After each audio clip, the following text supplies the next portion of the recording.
Welcome to our channel kitchen in the dark. எல்லாரும் நல்லா இருக்கீங்களா? நானும் நல்லா இருக்கேன்.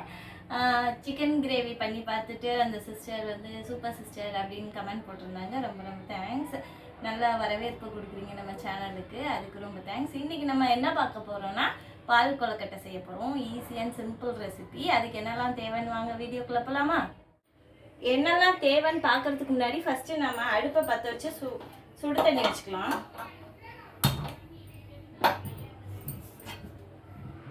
எவ்வளோ தண்ணி வச்சுருக்கேன்னா, இது நல்லா பெரிய பாத்திரத்தில் 3/4 வாசி தண்ணி வச்சுருக்கேன். ஒரு 2லேருந்து 3 லிட்டர் தண்ணி வச்சுருப்பேன். அதுதான் அது பாயில் ஆகட்டும். அதில் கொஞ்சோன்னு 1 ஸ்பூன் அளவுக்கு நான் வந்து மூந்தால் போடுறேன். போட்டேன். அது பாயில் ஆகட்டும். நம்ம என்னெல்லாம் தேவைன்னு பார்க்கலாமா?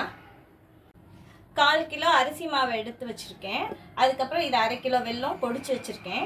அதுக்கப்புறம் இது வந்து 1/2 மூடி தேங்காயில் கிரேட் பண்ணி 600 ml தண்ணி ஊற்றி நல்லா பால் புழிஞ்சு எடுத்து வச்சுருக்கேன்.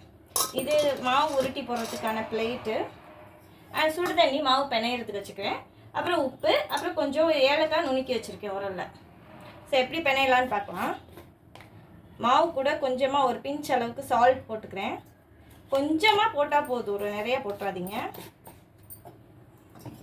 ஸோ சுடு தண்ணி ஊற்றுனா கரையாது உங்களுக்கு, உருண்டை இல்லைன்னா கரையும். அதுக்காக தான் சுடு தண்ணி ஊற்றுறது. ஸோ தெளித்து எப்பவும் நம்ம சப்பாத்தி மாவு பிணைவோம்ல, அது மாதிரி பிணைஞ்சிக்கணும்.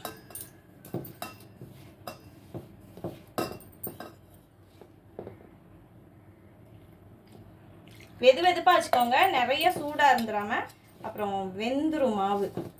நம்ம கையிலையும் சுட்டுரும், கை போட்டு பிணைய முடியாது.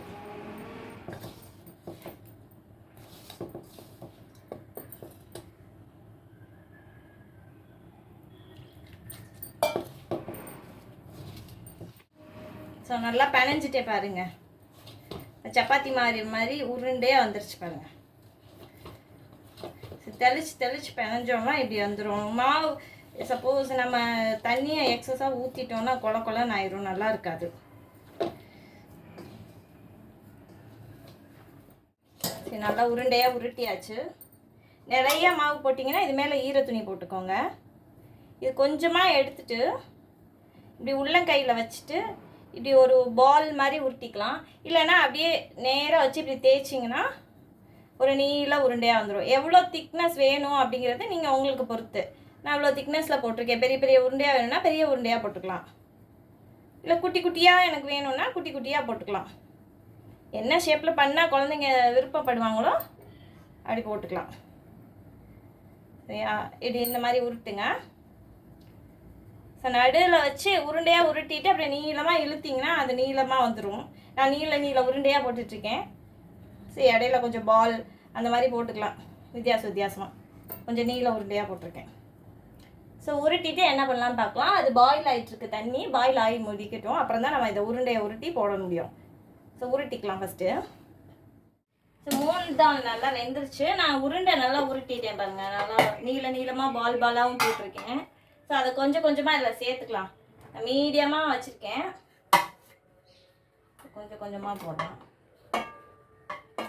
சப்போஸ் உங்களுக்கு தண்ணி ஜாஸ்தி ஆயிடுச்சு அப்படின்னா ஒரு பேப்பர் விரித்து அது மேலே போட்டுட்டு ஃபேனில் வச்சு கொஞ்சம் நேரம் காய வச்சிங்கன்னா இதுவாயிரும், காஞ்சிரும்.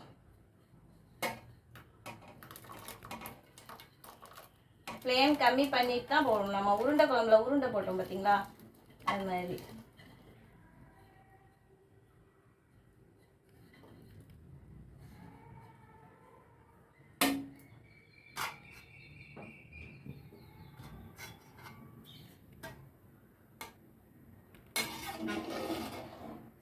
அப்படியே ஒரு கொதி வரட்டும்.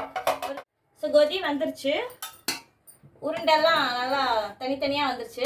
லைட்டாக அப்படி கலரி விட்டிங்கன்னா அடியில் பிடிச்சிருக்கிறதெல்லாம் வெளில வந்துடும். ஸோ மிச்ச உருண்டையே நம்ம கொட்டிக்கலாம்.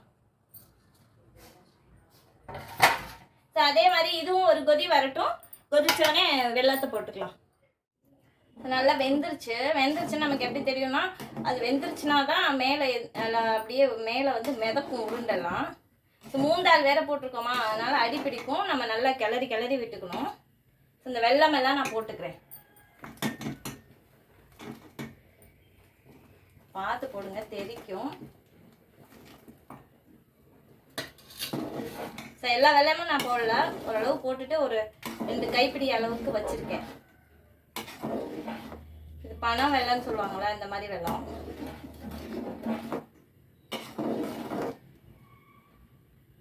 ஃபைனாக நல்லா நச்சுட்டிங்கன்னா நல்லா கரைஞ்சிரும்.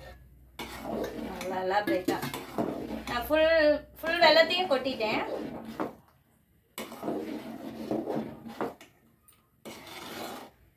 வெல்லம் கொட்டினோன்னே அந்த வெல்லத்தோட கலருக்கு நல்லா சேஞ்ச் ஆயிரும். அது வெந்துருச்சுன்னா அது வெந்தோடனே அப்படியே கஞ்சி தண்ணி பரவி நல்லா கெட்டி கொஞ்சம் கெட்டி கொடுக்கும். ஆனால் நிறைய நீங்கள் தண்ணி வச்சுக்கணும்.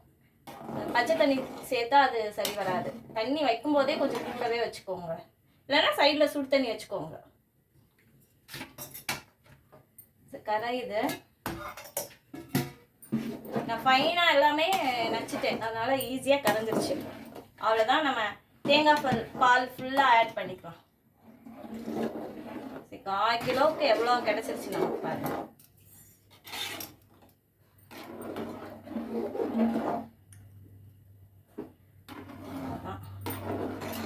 தேங்காய் பால் ஊற்றி ரொம்ப நேரம்லாம் கொதிக்க விடக்கூடாது. ஜஸ்ட் அந்த ஹீட் ஏறி ஒரு கொதி ஆரம்பிக்கலே அமர்த்திடணும்.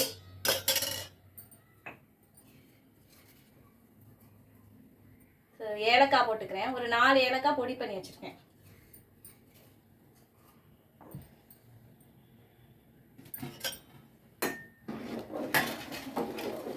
சரி, அவ்வளோதான், முடிஞ்சு போச்சு. ஆஃப் பண்ணிடலாம்.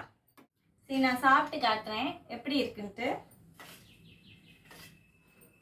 செம்ம ஹாட்டாக இருக்கு. இது வெந்துருச்சான்னு நமக்கு எப்படி தெரியும்னா, வெளியில் எடுத்து பால் அமுக்கி பார்த்தீங்கன்னா அப்படியே ரப்பர் மாதிரி மேலே எந்திரிக்கணும்.